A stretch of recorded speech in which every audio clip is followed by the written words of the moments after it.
আসসালামু আলাইকুম বন্ধুরা। এখন দেখো কয়টা বাজে,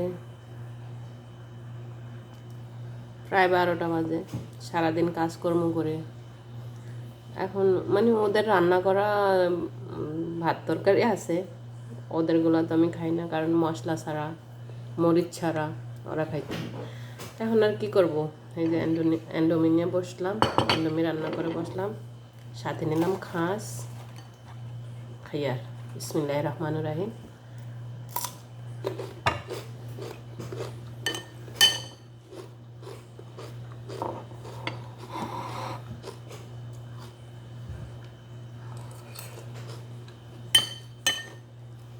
আজকের এগুলোই খাবার।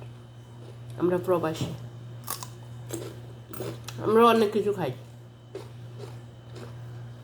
দেশের মানুষের খালি টাকা দাও, তুমি কি খাও না খাও বোঝার মতো কেউ নেই।